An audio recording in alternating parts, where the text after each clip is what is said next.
तेरे सिवा जाऊं कहाँ मैं प्यारे यीशु मसीह, है नई मंजिल दुनिया इसमें, है नई मंजिल मुझे।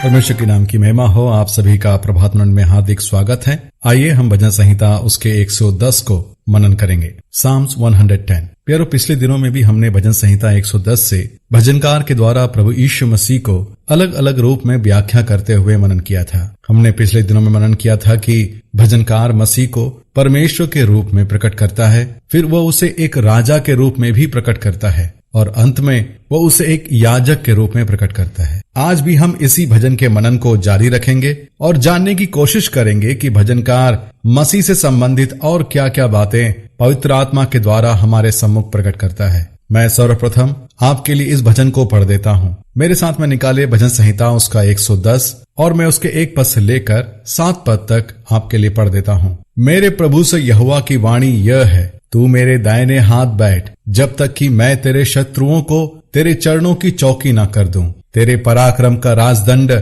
यहोवा सिय्योन से बढ़ाएगा। तू अपने शत्रुओं के बीच में शासन कर। तेरी प्रजा के लोग तेरे पराक्रम के दिन स्वेच्छ बलि बनते हैं। तेरे जवान लोग पवित्रता से शोभायमान और भोर के गर्भ से जन्मी हुई ओस के समान तेरे पास हैं। यहोवा ने शपथ खाई और वह ना पछताएगा। तू मेल्किसेदेक के रीति पर सर्वदा याजक है। प्रभु तेरी दाहिनी ओर होकर और अपने क्रोध के दिन राजाओं को चूर कर देगा। वह जाति जाति में न्याय चुकाएगा। रणभूमि शवों से भर जाएंगी और वह लंबे चौड़े देश के प्रधान को चूर चूर कर देगा। वह मार्ग में चलता हुआ नदी का जल पिएगा। इस कारण वह सिर को ऊंचा करेगा।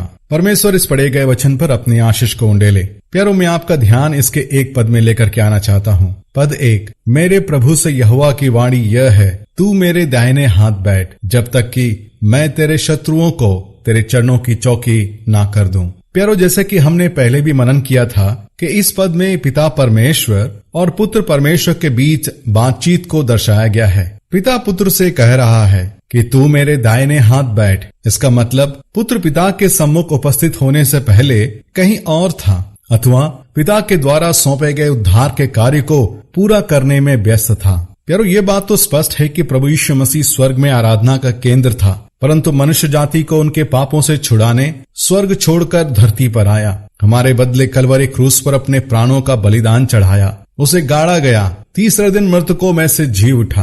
तत्पश्चात 40 दिन इस पृथ्वी पर समय को बिताने के पश्चात वापस स्वर्ग राज्य में उठा लिया गया और इस रीति से पिता के सम्मुख उपस्थित हुआ। और जो पहली बात पिता के मुख से निकली, उसी बात को इस भजन के पहले पद में भविष्यवाणी के तौर पर दर्शाया गया है। कृपया 1 पद पर जरा फिर से ध्यान दें। मेरे प्रभु से यहोवा की वाणी यह है, तू मेरे दाहिने हाथ बैठ, जब तक कि मैं तेरे शत्रुओं को तेरे चरणों की चौकी ना कर दूं। इसी संदर्भ को मरकुस रचित सुसमाचार उसके 16 अध्याय 19 पद में भी उल्लेख किया गया है। प्रभु यीशु उनसे बातें करने के बाद स्वर्ग पर उठा लिया गया और परमेश्वर की दाहिनी ओर बैठ गया। इसका मतलब भजन 110 और उसका पहला पद प्रभु के स्वर्गारोहण की घटना की पुष्टि करता है। परंतु एक बहुत बड़ी सच्चाई को भी हमें जानना जरूरी है। हमारा प्रभु स्वर्ग में ज्यादा समय तक रहने वाला नहीं है। वह बहुत जल्द अपने लोगों के लिए इस पृथ्वी पर दोबारा आने वाला है, जिसका उल्लेख नए नियम में कई बार किया गया है। मैं उसी में से एक संदर्भ को आपके लिए पढ़ देना चाहता हूँ। प्रेरितों के काम की पुस्तक उसका पहला अध्याय और उसका 11 पद, उसमें ऐसा लिखा गया है, और उनसे कहा, हे गलीली पुरुषों, तू क्यों खड़े आकाश की ओर देख रहे हो? यही यीशु जो तुम्हारे पास से स्वर्ग पर उठा लिया गया है, जिस रीति से तुमने उसे स्वर्ग को जाते देखा है, उस रीति से वह फिर आएगा। अब सवाल ये उठता है प्यारों कि प्रभु कब, कहां और कैसे आने वाला है? इन्हीं सवालों का जवाब नीचे दिए गए पदों में उल्लेख किया गया है। पहला सवाल का जवाब कि हमारा प्रभु कब आने वाला है, इस सवाल के जवाब पहले पद में कुछ इस रीति से दिया गया है, जब तक। प्यारो, कृपया ध्यान दें, पहले पद में जब तक कि मैं तेरे शत्रुओं को तेरे चरणों की चौकी ना कर दूं। अर्थात जब हमारा प्रभु लौटेगा तब पूरी दुनिया उसके सामर्थ के सम्मुख घुटने टेकेगी और इस बात को मान लेगी कि वही प्रभु है। एक संदर्भ में प्रभु यीशु मसीह ने कुछ ऐसा कहा। मत्ती रचित सुसमाचार उसका 23 अध्याय 39 पद में, क्योंकि मैं तुमसे कहता हूं कि अब से जब तक तुम ना कहोगे धन्य है वो जो प्रभु के नाम से आता है, तब तक तुम मुझे फिर कभी ना देखोगे। इस पद में जब तक का अर्थ कुछ इस रीति से भी समझा जा सकता है कि जब तक हमारा प्रभु वापस नहीं लौटता तब तक पृथ्वी पर अनुग्रह का समय है, उद्धार पाने का समय है। जिस दिन हमारा प्रभु लौटेगा अपने लोगों को ऊपर उठा लेगा और उसी क्षण अनुग्रह का समय का अंत भी हो जाएगा और उसके पश्चात परमेश्वर पूरे संसार का न्याय करेगा, जिसकी चर्चा भजनकार उसके 2 पद में करता है। यहाँ ऐसा लिखा गया है, तेरे पराक्रम का राजदंड यहोवा सिय्योन से बढ़ाएगा, तू अपने शत्रुओं के बीच में शासन कर। प्यारो, हम कितने धन्य लोग हैं। हमारे प्रभु के विषय में की गई हर एक भविष्यवाणी पूरी हुई है। उसकी दोबारा आगमन की भविष्यवाणी भी पूरी होने वाली है। हम अपने प्रभु से मिलेंगे।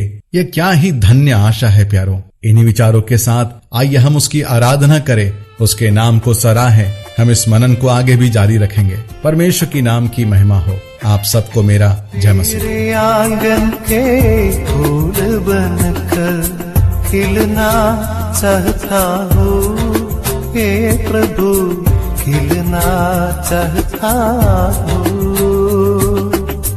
तेरे आंगन के फूल बनकर खिलना चाहता हूँ, हे प्रभु खिलना चाहता हूँ। मेरे सारे सौरभ तुझको अर्पण करना चाहता हूँ, चाहता हूँ।